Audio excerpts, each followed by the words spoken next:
Clarification question first on the process from central government's perspective. So am I hearing that the Minister will end up making, well, not the decision to put the application in?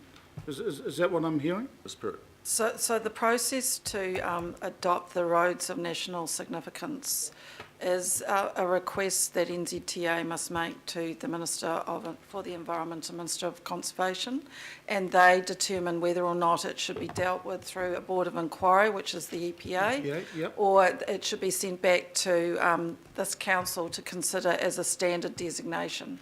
So they will take on board the fact that this council in the previous term indicated that rather than be the authority that has to manage the hearing and submission process as the local government within which the requirement is, that council recommended that it go to a board of inquiry.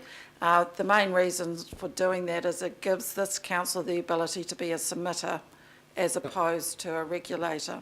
So they will take on board the fact that we did in the last term recommend that, and then they will make a call on whether or not it is part of the board of inquiry.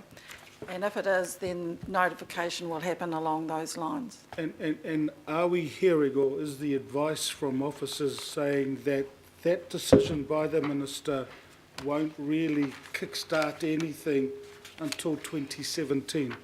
Well, I think the issue is we don't know exactly the timing of when NZTA will lodge with the Minister's office, and then of course it will depend on the priority of work the Minister has before he makes that call, they make the call. We are probably just presuming because of the timing at the moment, and when we understand NZTA might be lodging, which is around the 17th of December, that the Ministers, while they might make a decision, will not necessarily release that before Christmas, but even if they do, the notification would happen after the Christmas blackout period. Yeah. Okay, so is D redundant then? Not the 1, 2 and 3, because I support 1, 2 and 3 in regards to the issues that have been raised by our community. But should D be really more centred, Councillor Lee, at the Minister? I'm just saying around the delay, if it's going to end up going through to the Minister to sort of see whether a board inquiry is set up, and we're still looking at 2017. Yeah, anybody can respond. Yeah, so I'll respond to that. The reason that it's requesting NZTA to delay lodgement is that it is the board that directs the NZTA staff to lodge an application to be a road of national significance. Yeah. So the reason to delay the lodgement is to ensure that NZTA takes on board and actually does do that peer review that they have committed to doing, the board is the right place to ask for that delay, because the Minister doesn't get involved until it's lodged, and so it's no use asking the Minister to delay the lodgement because it's not his entity that lodges it, it's NZTA. Okay, thank you. Thank you. Finally, Councillor Casey.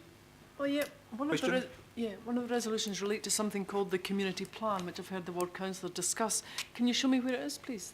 Is it an alternative route?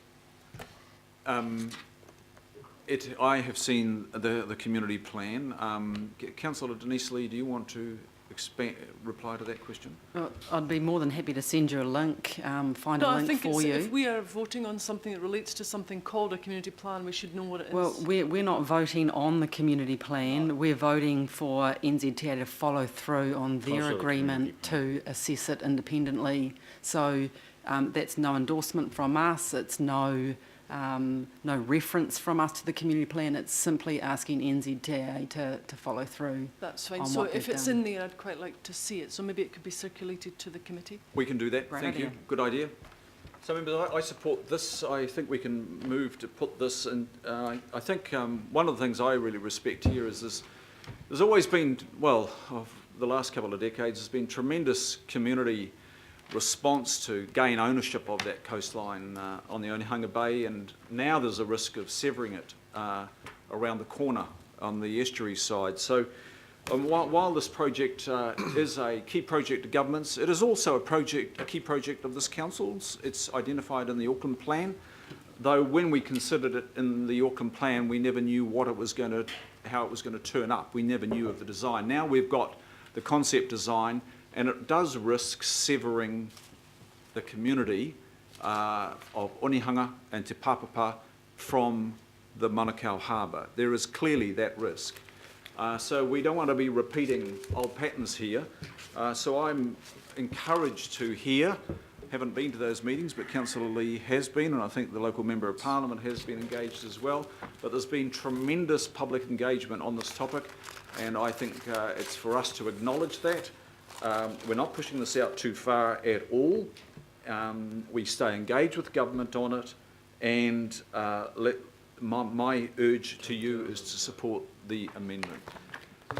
There being no further speakers on the amendment, can I put the amendment now? Mr Chairman, just a process matter.